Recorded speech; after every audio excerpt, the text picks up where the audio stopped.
journalistically, it is very difficult for some women on multiple levels to be a journalist. And often that starts at home, where there's sort of resistance to the idea of embarking on in a career in reporting from one's family, whether that's a husband or a parent, or even a child, because of the many risks involved with being a female journalist. Again, depending on the country, but that was a unifying theme, particularly in some of the more conservative countries or countries where there is more of a concerted effort to silence journalists.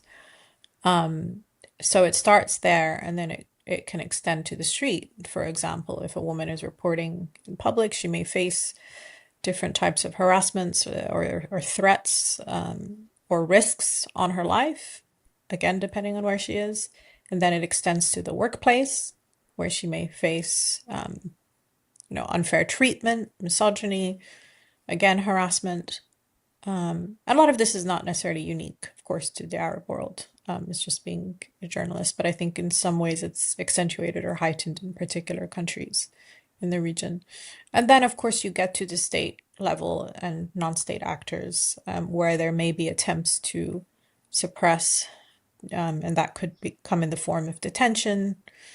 It could come in the form of threatening a person and their family. It could come in the form of being targeted, being shot at, being murdered, again, depending on the country and the context. But of course, as you see there, you have multiple levels spanning different areas of a journalist's personal and professional life, and they come together to make the life of a woman journalist quite difficult in certain contexts, particularly where there is active warfare or socioeconomic or geopolitical upheaval.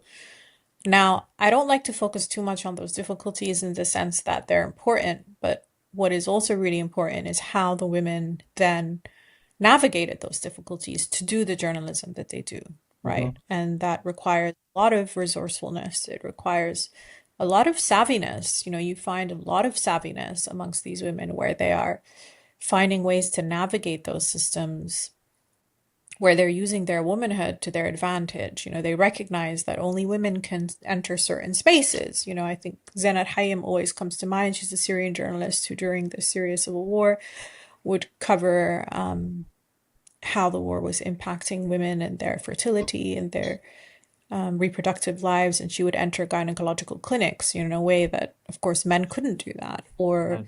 Hiba Shibani, who was a Libyan journalist who was given a TV show where she was told to focus on women's issues because they thought, quote unquote, women's issues. They thought, oh, well, she can just go do the hair and the makeup and cover that kind of thing. But really, she was covering very serious issues that were facing women in Libya. And then, I saw this also in Egypt with Iman Hilal, who was a photojournalist who had experienced sexual harassment and then decided, you know what, I'm going to raise awareness about Mhm. this through my work. So then she used her camera as a tool to sort of document instances of sexual harassment.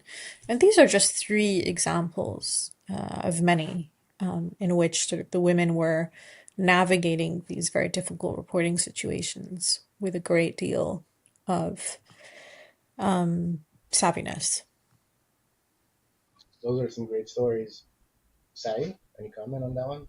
Or moving on? Um, yeah, I really liked how these stories also highlighted the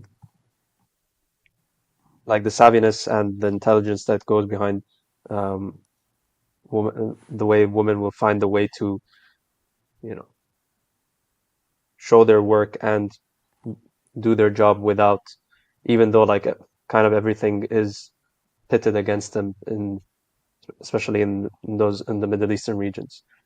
Um, what I also wanted to know about was, because we were talking about journalists, is there a, did you ever notice like a difference in journalistic styles or like approach between female journalists and male journalists? It's a really good question. I think that because, as I said, women have access to certain spaces, Hmm. or maybe they're, if they want to write about women's stories and interview women about their grief or their losses or how they're contending with living, in a war zone or a genocide or so on, that of course the story, the way that it's going to be told, might be told differently because of the intimacy that is involved Hmm. with being a woman from that community who is entering that space. So I think that that is certainly something that comes across. I don't want to be too prescriptive because, I think men can also, of course, report with sensitivity, but I think sometimes it is to do with the cultural norms, whereby a woman will feel much more comfortable speaking to another woman about some of the issues that she or her family or her children may be facing as a mother or as a wife and so on. So I think that that definitely comes through, even in my own experience. I've seen it too. I've experienced it, the way that women have trusted me or spoken to me. I feel is unique and different than how they might speak, not just to a man, but to, let's say, a Western woman. Hmm.